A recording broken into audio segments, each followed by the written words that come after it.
Hello ನಮಸ್ಕಾರ, ನೀವು ನೋಡ್ತಾ ಇದ್ದೀರಾ ಇಂಡಿಯಾ ಫಸ್ಟ್. ನಾನು ರಕ್ಷತ್ ಶೆಟ್ಟಿ. ಈಗ ಹೆಡ್ಲೈನ್ಸ್. ಬೆಲೆ ಮಾತ್ರ ಗಗನಮುಖಿ, ರೈತನ ಥೈಲಿ ಖಾಲಿ ಖಾಲಿ.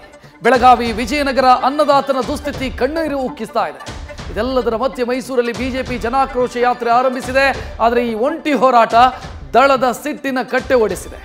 ಇತ್ತ ದುಬಾರಿ ದುನಿಯಾಗೆ ಬಿಜೆಪಿ ಪಾಪಗಳೇ ಕಾರಣ ಅಂತ ಕೈ ಕುಟುಕಿದೆ.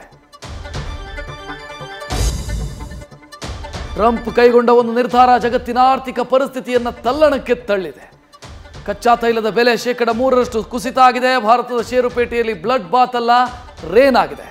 ಕೆಲವೇ ನಿಮಿಷದಲ್ಲಿ 14 ಲಕ್ಷ ಕೋಟಿ ರೂಪಾಯಿ ನಷ್ಟಕ್ಕೆ ತೂಗಿದೆ. ಹೂಡಿಕೆದಾರರು ಇನ್ನಷ್ಟು ದುರ್ಬರ ದಿನಗಳ ಭವಿಷ್ಯವನ್ನು ಹೇಳ್ತಾ ಇದ್ದಾರೆ. ಕಾಂತಾರ ಇಡೀ ವಿಶ್ವಕ್ಕೆ ತುಳುನಾಡಿನ ದೈವಾರಾಧನೆಯನ್ನು ಪರಿಚಯಿಸಿತ್ತು. ಇದೇ ಸಿನಿಮಾ ರಿಷಬ್ಗೆ ಡಿವೈನ್ ಸ್ಟಾರ್ ಪಟ್ಟ ಕೊಟ್ಟಿದೆ. ಆದರೆ ನಿನ್ನೆ ಮತ್ತೊಮ್ಮೆ ದೈವದ ಮೊರೆ ಹೋಗಿದ್ರು. ಪಂಜುರ್ಲಿ ದೈವದಲ್ಲಿ ಕಷ್ಟ ಹೇಳಿಕೊಂಡ್ರು. ಈ ವೇಳೆ ರಿಷಬ್ಗೆ ಶತ್ರು ಕಾಟದ ಬಗ್ಗೆ ದೈವ ಎಚ್ಚರಿಕೆ ಕೊಟ್ಟಿದ್ದು ಧೈರ್ಯ ಹೇಳಿದೆ. ನ್ಯೂಸ್ ಫಸ್ಟ್, ನಿರ್ಭೀತಿಯಿಂದ ನಿಮ್ಮ ಪರವಾಗಿ.